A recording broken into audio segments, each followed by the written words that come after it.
latest in innovation from Germany. This is the BMW i3, the company's first production all-electric vehicle. Now, it's not the prettiest car that BMW has ever built, but if the looks don't grow on you, the driving experience will.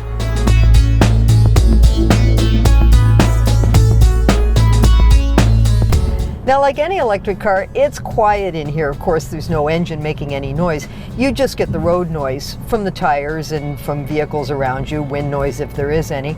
These vehicles are all about weight. They have to be lightweight because weight cuts into your battery range. So we're driving a vehicle that's essentially made out of carbon fiber and aluminum. Lightweight materials that, okay, they're a little bit more costly, but they make up the difference in the battery. If the car doesn't weigh as much, you can put in a smaller battery and still get the same amount of range. Smaller battery, less cost, so it all evens out. Now, this is my first time behind the wheel of an i3. I've driven a lot of electric cars before, and there are some things they all have in common. They all have a lot of pickup because electric motors make their torque from zero, but there are a few things that are different on this one. For one thing, the steering is a little more lively than I get on a lot of them, but the biggest thing is the regenerative braking. Regenerative braking is the way that the car uses kinetic energy to put power back into the battery.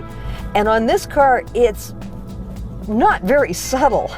When you take your foot off, it's almost like you come to a stop, and you really have to learn how to drive this car. I'm always taking my foot off sooner than I should. And really, once you get the hang of it, you can drive this thing almost without touching the brake pedal in stop-and-go traffic. Right now, I'm not touching the brakes, but I've come to a complete stop. The other thing is that this is a compact car outside. It's very roomy inside. This is the tall wagon configuration that, we used to see a lot more of this. And I don't know why so many manufacturers moved away from it, because we've got a lot of headroom, there's a lot of space up front, the back seat is huge, and there's a cargo area in behind. Man, it's like I'm driving a bus.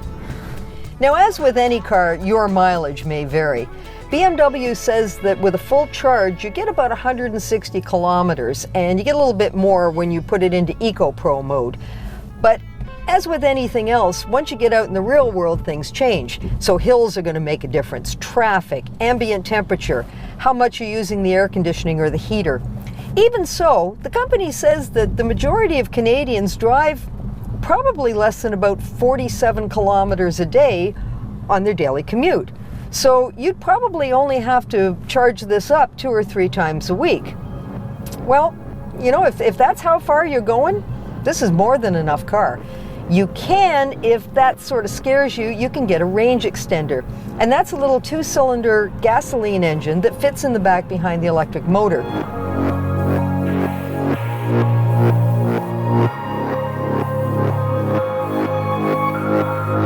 If you happen to run out of the battery power, then that gasoline engine will kick in. It doesn't power the wheels. What it does is it acts like a generator, and it makes more electricity to run the car.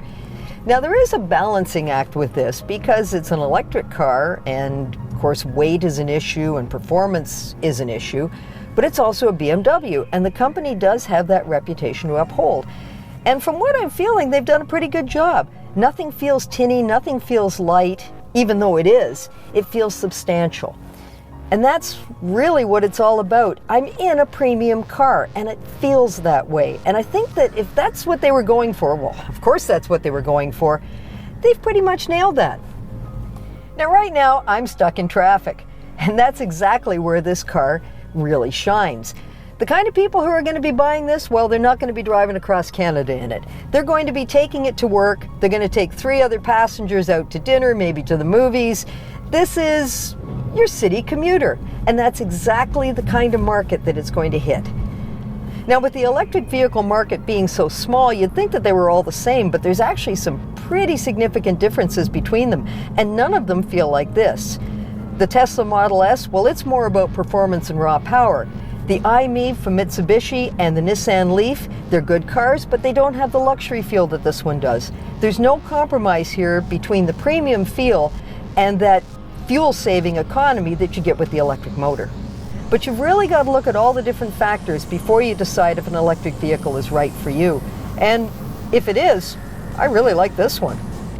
Now, going green means more than just putting a battery underneath the floor, and BMW says that the i3 is sustainable through and through. So you've got a carbon fiber cabin, which reduces the manufacturing footprint.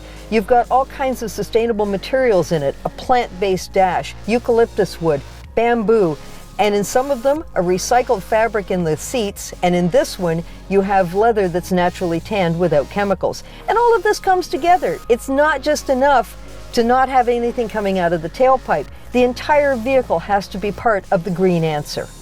Now, the i3's interior is unlike anything I've ever seen in a BMW. In fact, it's unlike anything I've ever seen in any car, but it's kind of handsome. We have the stand-up screens, which make them easy to see. I think this is cool. That's our glove box.